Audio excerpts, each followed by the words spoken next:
Sebastian Dixon stepped into the first-class cabin with an air of quiet determination. A man accustomed to moving through life without announcing his presence. His weathered hands clutched a leather briefcase, its edges soft and creased from years of use. His light gray suit was impeccably tailored but modest, far from the ostentatious attire many might expect from a man of his stature.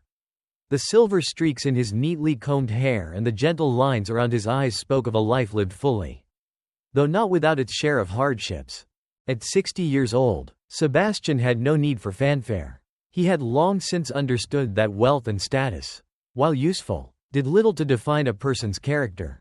He preferred the quiet anonymity his modest demeanor afforded him. For him, the trappings of privilege were tools, not trophies. As he reached his seat, Sebastian nodded politely at the other passengers, offering a warm smile to anyone who met his gaze. Few responded, and that suited him just fine. He carefully stowed his briefcase in the overhead compartment and sank into the plush leather seat with a soft sigh. Outside the window, the controlled chaos of the airport unfolded, fuel trucks and luggage carts weaving around each other with practiced precision. The hum of engines and the distant chatter of the terminal filtered faintly through the thick windows. For a moment, Sebastian allowed himself a rare indulgence. He closed his eyes and reflected on the improbable journey that had brought him here. He had grown up in a neighborhood where first-class flights were the stuff of dreams.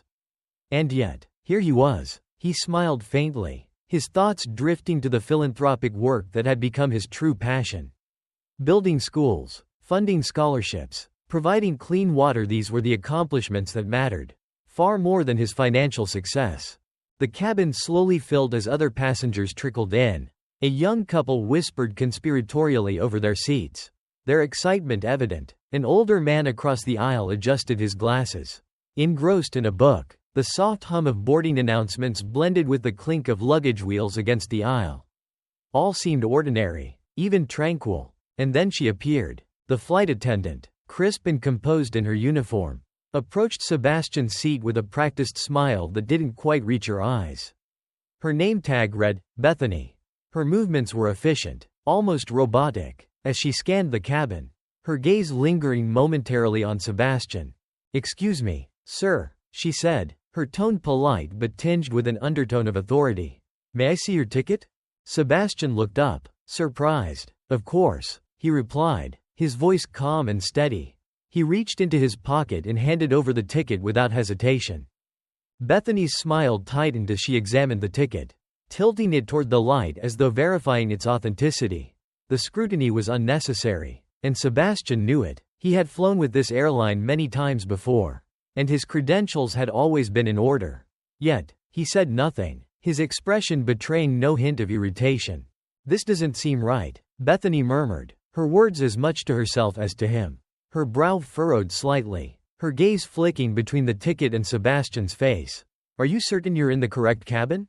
Sebastian nodded once, his composure unshaken. "I am," he said simply. The brief exchange might have passed unnoticed if not for the murmurs that began to ripple through the cabin.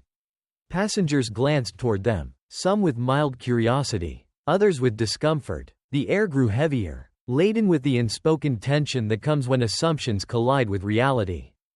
Bethany's eyes narrowed, her demeanor shifting from polite inquiry to barely concealed suspicion.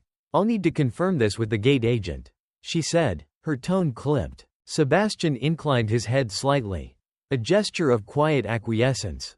"Take all the time you need," he replied. As she walked away, Sebastian allowed himself a small sigh. He was no stranger to moments like this, where judgment was passed swiftly and silently, where his presence in certain spaces was questioned, his dignity challenged. It was a familiar weight, one he had learned to bear with patience and grace.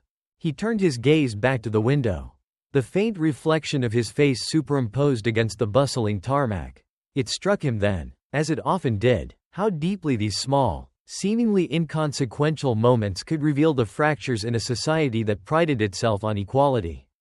The issue was not Bethany alone, it was the larger, unspoken framework that allowed such moments to exist, to persist. The cabin's quiet murmur returned, passengers settling into their routines as if nothing had happened. Sebastian opened his briefcase, retrieved a book, and let its words guide him away from the weight of the moment.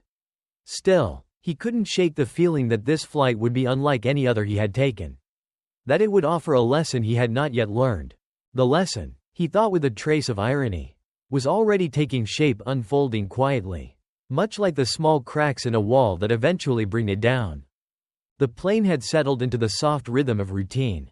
The faint hum of the engines filled the first-class cabin as the flight attendants moved with quiet efficiency. Passengers exchanged polite nods or buried themselves in books and screens, each in their private world, disconnected but connected by the shared journey.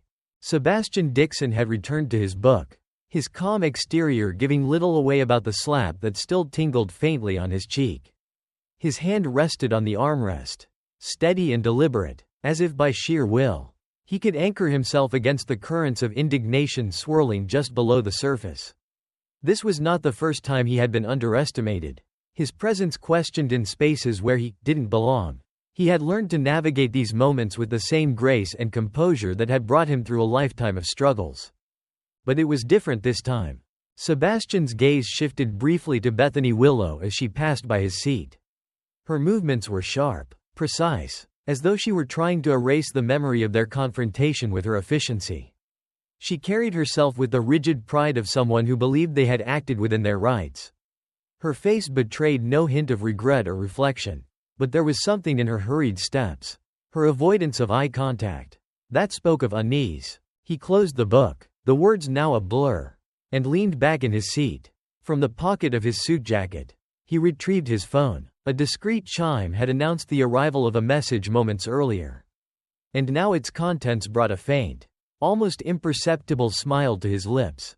The deal had gone through. It was done. Sebastian's company had officially acquired the parent company of this airline, a move months in the making. The timing was poetic, almost too much so, yet it brought him no joy. This was not a moment to savor but one to reflect upon. He tucked the phone back into his pocket, the smile fading into something heavier: resignation. Perhaps. Bethany had not returned to his section since their encounter. She had delegated tasks to her colleagues. Her avoidance almost pointed. Sebastian's eyes drifted to the other passengers. A woman in her 70s was adjusting the blanket on her lap, her frail hands moving slowly. Across the aisle, a younger man in a crisp suit scrolled through his tablet, oblivious to the world around him. And then there was Bethany, further down the aisle, bending to retrieve a pillow for a passenger. Her smile was bright, practiced, but it did not reach her eyes.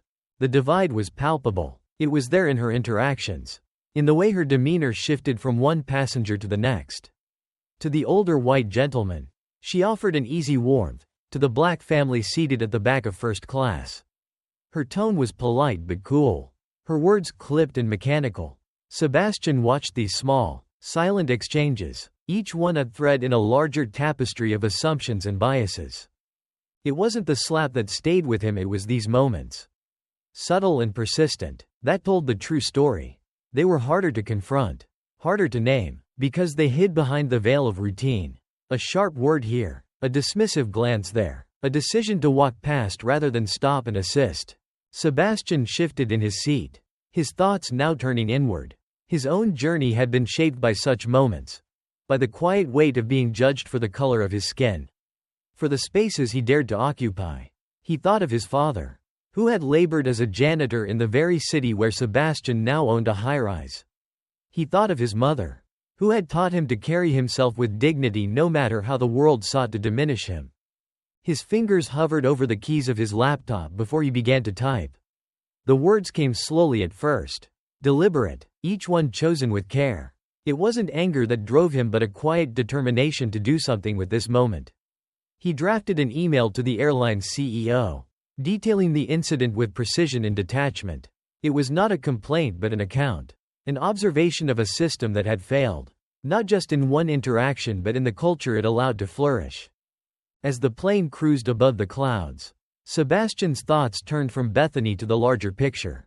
Her actions were a symptom, not the disease. The issue ran deeper, woven into the fabric of the airline's operations. Its training, its culture. It wasn't enough to address this single moment. The system itself needed to change. He glanced out the window, the endless expanse of sky mirroring the enormity of the task ahead. Change, he knew, was never easy, and it seldom came quickly. But as he watched Bethany avoid the elderly black woman struggling to stow her carry-on, he knew this wasn't just about fairness, it was about dignity. About humanity. Leaning back in his seat, Sebastian made a silent promise to himself. This flight, this moment, would not be forgotten. It would be the starting point for something larger. Something lasting. The slap was only the beginning, the real work lay ahead. And as the plane flew on, its passengers unaware of the quiet storm brewing in Sebastian's mind, he resolved to turn this encounter into a catalyst for change, not just for himself, but for every passenger who had ever felt the weight of invisible walls, unspoken judgments, and the quiet pain of being unseen. Sebastian Dixon sat quietly in his home office, the soft light from a single desk lamp casting long shadows across the room. Outside the large window, the city skyline glimmered in the distance, its quiet hum a constant backdrop to his thoughts. He was alone, but the weight of what had transpired on that flight lingered like an uninvited guest.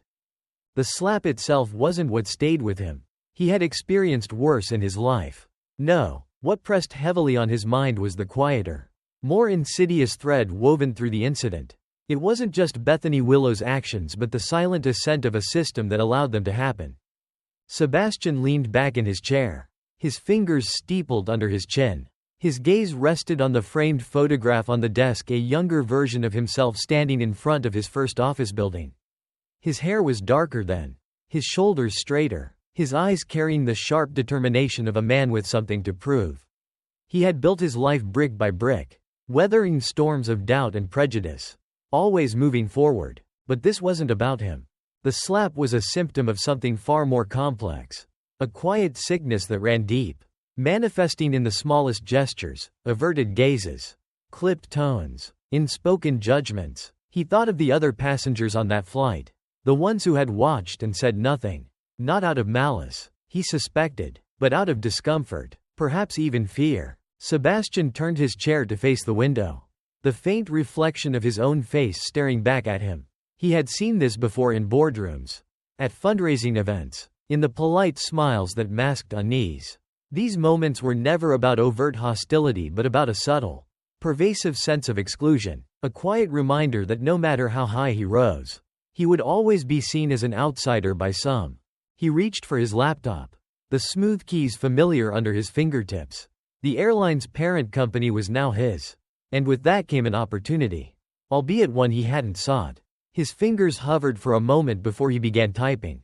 The email to the CEO was brief and to the point, recounting the events of the flight with a calm, measured tone. He avoided emotion, knowing it would dilute the message. This wasn't about seeking retribution against Bethany Willow. It was about addressing the culture that had shaped her behavior. When he finished, Sebastian sat back and reread the email. It wasn't enough. He knew that. This wasn't something that could be solved with a single message or even a policy change. Real change required a shift in perspective, in values. It required people to see the humanity in one another, to challenge their own assumptions and biases, however small or unintentional they might seem. A soft chime from his phone drew his attention. He opened the message, a report detailing complaints filed against airline staff over the past year. He had requested it shortly after the flight, driven by an unsettling curiosity. The numbers were worse than he had expected. Passenger after passenger had reported experiences similar to his own being dismissed, ignored, or treated with a subtle edge of condescension. Many of these complaints had been closed without resolution, their details buried in a sea of bureaucratic language. Bethany's name appeared more than once. Sebastian scrolled through the complaints, his jaw tightening with each new entry. An elderly woman who had struggled to lift her carry-on into the overhead compartment while Bethany walked past. A young mother whose mixed-race child had been ignored while other passengers' children were offered snacks and smiles. A black businessman who had been questioned repeatedly about his first-class ticket. These stories were familiar, painfully so. They mirrored his own experiences, not just on that flight but throughout his life. And yet, they were not his alone. They were shared by countless others, woven into the fabric of daily life, unnoticed by those who had the privilege of not experiencing them. Sebastian closed the report and set his phone down. The enormity of the task ahead was clear. This wasn't just about one person or even one airline. It was about challenging a culture that had long gone unexamined. He rose from his chair and walked to the window. The city lights shimmering like distant stars. Change would take time. He knew. It would be uncomfortable, met with resistance and skepticism. But it was necessary. Turning back to his desk, Sebastian began to jot down ideas. A diversity initiative wasn't enough. What the airline needed was a cultural overhaul. One that addressed not just the symptoms but the root causes of discrimination. Mandatory training programs, clear protocols for handling complaints, an anonymous feedback system that allowed passengers and employees to speak openly without fear of retribution. He paused, his pen hovering over the notepad. This wasn't about appearances, about checking boxes or appeasing critics. It was about creating a space where people felt seen, valued, and respected, whether they were sitting in first class or working behind the scenes. Sebastian sat down again, his thoughts heavy but focused. The work ahead would be challenging. But he was ready. For the passengers who had been dismissed. For the employees who had been overlooked. And for himself, for the young boy who had once dreamed of flying but had never imagined a world where he would have to prove he belonged on the plane. The seeds of change had been planted. Now, it was time to nurture them. To ensure they took root and grew into something enduring. Something better. And as the night deepened and the city's hum softened into quiet, Sebastian resolved to carry this burden with the same quiet dignity he always had, not for himself, but for those who would come after. The training center was unremarkable.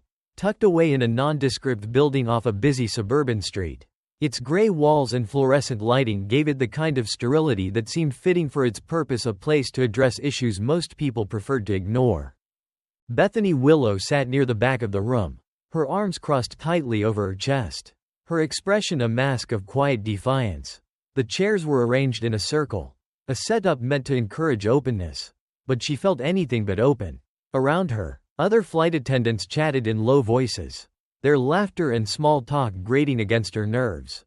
She had been summoned here for cultural sensitivity training, a phrase that felt more like a slap than the solution it claimed to be. Bethany considered herself a professional. She followed the rules, upheld the airline's standards, and treated passengers as she believed they deserved to be treated. That should have been enough. Yet here she was. The trainer, a woman named Mina, stood at the front of the room, her presence calm but firm. She wasn't much older than Bethany. Her warm smile and open demeanor a stark contrast to the tension simmering in the room. "Good morning, everyone," Mina began, her voice steady and kind. "Thank you for being here. Today, we're going to explore how our assumptions and unconscious biases shape the way we interact with others." Bethany resisted the urge to roll her eyes. She had heard these buzzwords before: bias, assumptions, diversity. They sounded good in theory, but they felt disconnected from the reality of her job. She wasn't biased. She told herself she was efficient. She treated passengers according to the standards of first-class service. And if some didn't meet those standards, that wasn't her fault. The first exercise was a simple one. Each participant was asked to share a memory of a time they had felt excluded or misunderstood. Bethany listened as her colleagues recounted stories of childhood bullying, workplace misunderstandings, and cultural missteps. Some spoke with hesitation, others with a surprising vulnerability. When it was Bethany's turn, she hesitated, her mind went blank, and for a moment, she couldn't think of a single instance where she had felt marginalized. Finally, she shook her head. "I don't have anything to share," she said flatly. Mina didn't press her, simply nodding and moving on. But the silence that followed felt heavier than the words that had been spoken. As the day wore on, the exercises became more introspective. Mina guided them through scenarios designed to challenge their instincts, to uncover the subtle ways their perceptions of others influenced their actions. One scenario hit uncomfortably close to home. A fictional passenger, an elderly black man, was described as sitting quietly in first class, his ticket questioned by a flight attendant who assumed he was in the wrong cabin. Bethany felt her chest tighten as the group discussed the scenario. One colleague said the flight attendant should have been more observant. Another said it was an honest mistake, not worth reading into. Mina, listening quietly, finally spoke. "What makes it an honest mistake?" she asked, her tone gentle but probing. Would the same question have been asked if the passenger were a white businessman in a tailored suit? The room fell silent. Bethany stared at the table in front of her. Her jaw clenched. She knew the answer, but she didn't want to say it out loud. During the lunch break, Bethany retreated to her car, the faint scent of stale coffee lingering in the air. She gripped the steering wheel tightly, her knuckles white. She wanted to believe she had done nothing wrong, that her actions on that flight had been justified. But the seed of doubt planted during the session was beginning to grow, its roots spreading into the quiet spaces of her mind. She thought of the elderly man Sebastian. She now knew his name, how calm he had been, how measured in his responses. She thought of the moment she had slapped him, the sharp crack of her hand against his cheek reverberating in the stunned silence of the cabin. For the first time, she allowed herself to consider what it must have been like for him. The humiliation of being questioned, the sting of her hand, the whispers of the other passengers. The thought made her stomach turn. When the afternoon session resumed, Bethany found herself listening more closely. Mina spoke about the impact of small, seemingly insignificant actions, the way a single gesture or tone of voice could make someone feel either seen or invisible. Bethany's defenses began to crumble. She thought of the countless passengers she had dismissed or overlooked, the moments she had justified as just doing her job. How many of those moments had left others feeling less than? By the end of the day, Bethany was exhausted. As she left the training center, she felt a heaviness in her chest, a quiet recognition that she had been wrong not just on that flight, but in ways she was only beginning to understand. Driving home, she replayed Mina's words in her mind. Bias isn't always intentional, but its impact is real. Acknowledging it is the first step toward change. Bethany didn't know if she was ready to change, but she knew she couldn't ignore the truth any longer. The seeds of doubt had taken root, and whether she liked it or not, they were beginning to grow. The sun was setting as she pulled into her driveway, its warm glow casting long shadows across her small, neatly trimmed lawn. Bethany sat in her car for a long time, staring at the house she had worked so hard to maintain. She had built a life of order and control, a life where she knew her place and her worth. But now, she wasn't so sure. For the first time, she allowed herself to feel the cracks in that foundation, the quiet uncertainty that came with seeing herself through the eyes of others. It was uncomfortable, even painful, but it was also undeniable. Bethany closed her eyes and took a deep breath. Change, she realized, didn't begin with grand gestures or sweeping declarations. It began here, in the quiet moments, in the willingness to confront the parts of herself she had kept hidden for so long. It began with a single, difficult step forward. The training center's conference room was filled with an unusual stillness. Rows of chairs faced a modest podium at the front, where the glare of studio lights had been set up for a live-streamed broadcast. Behind the podium stood Bethany Willow, her uniform neat and her hands gripping the edges of the lectern as though it might anchor her in place. The room wasn't large, but the weight of its silence made it feel cavernous. A scattering of colleagues sat quietly in the audience, their faces a mix of curiosity and skepticism. On a screen behind them, the live feed began streaming to hundreds of airline employees across the country. Bethany took a deep breath, her chest rising and falling in slow, deliberate rhythm. She had practiced this speech countless times, rehearsing each word until it felt hollow, detached. But now, standing here, she realized she couldn't rely on the script. The truth demanded more. Good morning, she began, her voice trembling but clear. My name is Bethany Willow, and I'm here today because I made a mistake that hurt someone and revealed something about myself that I hadn't been willing to see. She paused, scanning the room. The faces before her were impassive, unreadable. It was the kind of audience she had grown used to: passengers, colleagues, supervisors, all watching her, evaluating her, but never truly knowing her. Her grip on the lectern tightened. A few weeks ago, I had an interaction with a passenger that escalated in a way I deeply regret. That passenger was Sebastian Dixon. At the time, I didn't know who he was. But that shouldn't have mattered. What should have mattered was treating him with the respect and dignity every person deserves. Her words hung in the air, absorbed by the heavy silence. In the back of the room, Sebastian Dixon himself sat quietly, his expression calm but unreadable. Bethany avoided his gaze, unsure if she could continue if she saw judgment or worse, disappointment in his eyes. When Mr. Dixon boarded the flight, I made assumptions, she said, her voice growing steadier. I assumed, based on nothing but his appearance, that he didn't belong in first class. I questioned his ticket. I questioned his right to be there. And when he stood his ground, I escalated the situation in a way that was both unprofessional and deeply wrong. A murmur rippled through the room, faint but undeniable. Bethany pressed on, her voice firm despite the tightness in her throat. I want to say that I'm sorry, she said, her words deliberate, but I know that saying it isn't enough. I've spent the past weeks reflecting on what happened, on why I reacted the way I did. I've come to realize that this wasn't just a momentary lapse in judgment. It was the result of biases I've carried for years, biases I didn't even know I had. She paused again, this time letting her words settle. The faces before her remained inscrutable. But she pressed on, her voice softer now. When I was growing up, I lived in a community where everyone looked like me, thought like me, and shared the same narrow worldview. I never questioned it. I never thought about what it might be like to be someone who didn't fit into that mold. And when I became a flight attendant, I brought those blind spots with me. I treated people differently, not intentionally, but because of the assumptions I carried without realizing their weight. Bethany's gaze drifted to the floor, her voice almost a whisper. I know that doesn't excuse my actions. I know the harm I caused is real. And for that, I am truly sorry. The silence that followed was heavy. But it wasn't the same silence as before. It carried a sense of expectancy, as though the room itself was holding its breath. Slowly, Bethany lifted her eyes, her voice steady once more. I also know that an apology is only the beginning. Change doesn't happen overnight, and it doesn't happen in isolation. It takes work, hard, uncomfortable work, and I'm ready to do that work.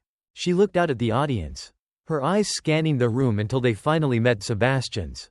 For a moment, she faltered, the weight of his presence almost too much to bear. But his expression was not one of anger or condemnation. It was calm, steady, and perhaps even encouraging. Bethany straightened her shoulders. I can't undo what I did, but I can learn from it. I can use this experience to grow, to challenge my own assumptions, and to be better not just as a flight attendant, but as a person. And I hope that by sharing this, I can encourage others to do the same. The room remained silent as she stepped back from the podium. Her heart pounded in her chest, the echo of her own words ringing in her ears. Then, slowly, a single clap broke the stillness. Another followed, and then another, until the room was filled with the sound of applause. It wasn't loud or enthusiastic, but it was genuine, a quiet acknowledgement of her effort. Sebastian rose from his seat and approached her, his presence commanding but not imposing. He extended his hand, and after a brief hesitation, Bethany took it. Thank you, he said simply. Bethany nodded, her throat too tight to speak. As the applause faded and the room emptied, Bethany stood alone for a moment, the weight of what she had done and what lay ahead settling over her. She didn't know what the future would hold, but for the first time, she felt a sense of purpose, a quiet resolve to confront the uncomfortable truths within herself and to work towards something better. The path forward wouldn't be easy. It would be filled with challenges, with moments of doubt and discomfort, but it was a path she was ready to walk. And as she stepped away from the podium, she knew this was only the beginning. Bethany Willow stood in the hallway of the airline's corporate headquarters, her hands clasped tightly around a small leather notebook. The air was quiet, broken only by the faint hum of distant conversations and the soft tap of footsteps echoing through the marble corridor.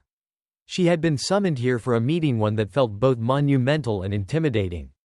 It had been weeks since her public apology, weeks filled with reflection, training sessions, and tentative steps toward understanding the gravity of her actions.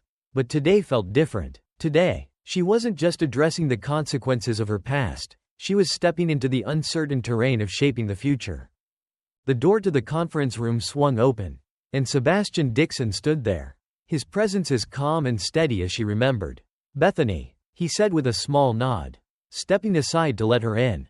She entered the room, her eyes briefly scanning the faces around the table. They were familiar now, colleagues from her training sessions, senior executives, and a few members of the airline's diversity initiative. Some offered polite smiles, while others watched her with expressions she couldn't quite read. "Thank you for joining us," Sebastian said as he took his seat at the head of the table. "Today, we're here to discuss the next steps in our efforts to address systemic issues within the airline. And Bethany, I believe you have something to share. Bethany's heart raced, but she forced herself to focus. She opened her notebook, her fingers brushing against the edges of the neatly written pages.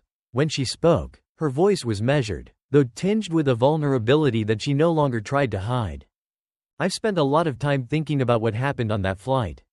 She began, not just my actions, but the culture that allowed them to happen, the assumptions, the biases, the unspoken rules about who belongs and who doesn't. She glanced around the table, her gaze meeting those of her colleagues. What I've come to understand is that this isn't just about training or policies. It's about creating a space where every person, whether they're a passenger or an employee, feels valued, respected, and seen. The room remained silent, the weight of her words settling like dust on the air. I've drafted a proposal for a new initiative, she continued, her voice steady now. It's not just about addressing individual incidents of bias. It's about changing the way we think about service, about community, about each other. She outlined her plan, a series of workshops designed to foster empathy and understanding, mentorship programs that paired employees from different backgrounds, and an anonymous feedback system that allowed passengers to share their experiences without fear of dismissal. Sebastian listened intently, his expression thoughtful. When Bethany finished, he leaned forward, his hands folded on the table. This is a strong foundation, he said, but it's only the beginning. Real change will take time, and it will require commitment from every level of this organization. Are you ready for that, Bethany? She nodded, her determination evident. Yes, she said quietly. I know I still have a lot to learn, but I want to be part of the solution. Sebastian's gaze softened, a faint smile tugging at the corners of his mouth. Good, he said, because this work isn't just about policies or procedures. It's about people, and you have a unique perspective, one that can help us move forward. The meeting continued, the conversation shifting to logistics and implementation. Bethany listened closely, taking notes and offering input where she could. She felt a tentative sense of belonging, a quiet recognition that she was no longer just atoning for her mistakes but actively contributing to something larger than herself. When the meeting adjourned, Sebastian caught up with her in the hallway. You did well, he said simply. Bethany glanced down at her notebook, her voice soft. Thank you. I just hope it's enough.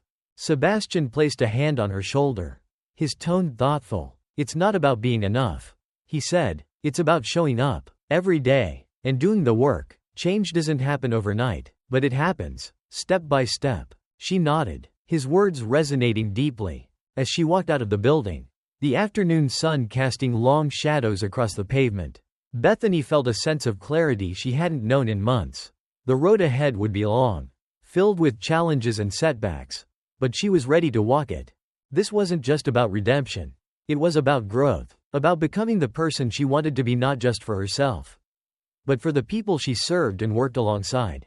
And as she stepped into the bright, bustling world beyond the corporate walls, she carried with her the quiet hope that change, though difficult and slow, was possible. It began not with grand gestures, but with the courage to face the truth and the willingness to take that first difficult step forward. The airline's employee lounge was quieter than usual, the familiar buzz of conversation replaced by a more reflective energy. Bethany Willow sat at a corner table, a steaming cup of tea cradled in her hands. Around her, colleagues moved in subdued silence, some glancing her way with expressions that ranged from guarded curiosity to faint approval. She was no longer just a flight attendant. Her new role in the company's diversity initiative had shifted how people viewed her and how she viewed herself. Across the lounge, a bulletin board displayed a new flyer, Empathy in Action, a workshop on inclusion and understanding. It was part of the program she had helped design, a tangible marker of the work she had poured herself into over the past few months. Bethany took a sip of her tea, her thoughts drifting to the many challenges she had faced since stepping into this role. It hadn't been easy. Some colleagues welcomed the changes with open arms, eager for the opportunity to foster a more inclusive environment. Others resisted, their skepticism evident in sidelong glances and murmured complaints. The work was slow and often frustrating, but Bethany had learned to see the value in incremental progress. Her thoughts were interrupted by the sound of footsteps. Marcus, a veteran flight attendant who had been one of her harshest critics, approached her table. His expression was neutral, But his presence alone was enough to make Bethany's heart quicken. "Mind if I join you?" he asked, gesturing to the empty chair across from her. Bethany hesitated for a moment before nodding. "Of course." Marcus sat down, his hands resting on the table as he studied her. "I've been hearing good things about the workshops," he said after a pause. "People seem to think they're making a difference." Bethany managed a small smile.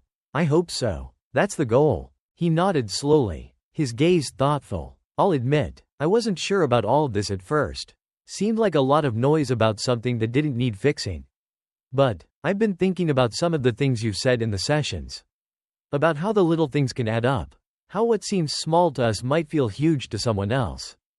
Bethany's smile widened, a flicker of hope sparking in her chest. "That's exactly it," she said. "It's not about pointing fingers or assigning blame. It's about noticing the things we've been conditioned to overlook and finding ways to do better." Marcus leaned back in his chair, his expression softening. "You've changed, Bethany. I wasn't sure you would. But you have." Her throat tightened at his words.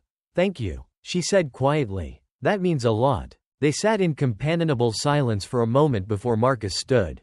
"Keep up the good work," he said, his tone sincere. Bethany watched him walk away, a sense of quiet satisfaction settling over her. She hadn't sought validation, but his words felt like a small victory, a sign that the seeds she had planted were beginning to take root. Later that day, Bethany found herself in the company's newly established cultural sensitivity office, reviewing feedback from recent workshops. One comment stood out. "I didn't realize how much my actions could hurt someone until I heard their stories. It's opened my eyes in ways I never expected." Bethany let the words sink in, a sense of purpose filling her. This was why she did the work, why she pushed through the discomfort and resistance. As the weeks passed, the changes began to ripple through the organization. Flight attendants who had once dismissed the training sessions as unnecessary began sharing stories of their own realizations. Passengers noted subtle but meaningful improvements in the way they were treated, their feedback increasingly positive. Bethany's workshops became a cornerstone of the airline's broader efforts to transform its culture. She saw the shifts not only in policies but in the quiet moments, the way a flight attendant paused to help an elderly passenger, the way a supervisor listened more carefully to an employee's concerns. One afternoon, as Bethany prepared for another session, Sebastian Dixon stopped by her office. "How are you feeling about the progress?" he asked, his tone calm and measured. Bethany set down her notes, her expression thoughtful. "It's slow," she admitted, "but it's real. People are starting to see each other differently. I think they're starting to see themselves differently too." Sebastian nodded, a faint smile tugging at his lips. "That's the heart of it," he said. "Change isn't about perfection. It's about progress, about moving in the right direction, one step at a time." Bethany looked at him, the weight of his words settling over her. She thought back to that day on the plane, to the moment her actions had set this entire journey in motion. It was a memory she carried with her, not as a burden, but as a reminder of how far she had come and how far she still had to go. As Sebastian left, Bethany turned back to her notes, her resolve stronger than ever. The path ahead would be long, but for the first time, she felt ready to face it. The airline wasn't perfect, and neither was she, but together, they were learning, growing, and moving towards something better. And that, Bethany thought, was enough to keep going. The airline's annual leadership summit was held in a sprawling conference room at a downtown hotel. The space was elegant but understated, its muted tones and simple decor lending an air of quiet professionalism. Rows of chairs faced a raised stage where a podium stood, flanked by large screens displaying the airline's logo. Bethany Willow sat in the audience, her hands folded neatly in her lap. Around her, executives, managers, and senior staff mingled in hushed tones. She wasn't sure if she belonged in a room like this. Not long ago, she had been just another face in the crowd, a flight attendant who prided herself on efficiency but gave little thought to the deeper impact of her actions. But everything had changed. The hum of conversation quieted as Sebastian Dixon stepped onto the stage. His presence commanded respect, not through force but through a quiet confidence. He adjusted the microphone, scanning the room with a calm, measured gaze. "Good afternoon," he began, his voice steady and resonant. "Today, we're here to reflect on the progress we've made not just as an airline, But as a community, change is never easy, and it's rarely quick, but it is necessary, and it is possible. The audience listened intently, their expressions thoughtful. Sebastian continued, his tone deliberate. Over the past year, we've worked to address the issues that have plagued not just our organization, but many others like it. Bias, whether conscious or unconscious, is a challenge we all face. It's woven into the fabric of our society in ways that are subtle, persistent, and often invisible, but we can confront it. And when we do, we create space for something better. Bethany felt a lump rise in her throat as he spoke. She knew those words weren't abstract for him. They were personal. Today, I want to highlight one of the people who has been instrumental in driving this change, Sebastian said, his eyes scanning the crowd until they landed on her. Bethany Willow. A ripple of surprise ran through the room. Bethany's breath caught, and for a moment, she was frozen. Then, slowly, she rose to her feet. Bethany's journey has not been an easy one, Sebastian said, his voice steady. She started where many of us do, unaware of the biases we carry, the assumptions we make, but she faced her mistakes with honesty and courage. She committed herself to understanding, to learning, and to leading by example. The room filled with quiet applause as Bethany made her way to the stage. Her steps were measured, her hands clasped tightly in front of her.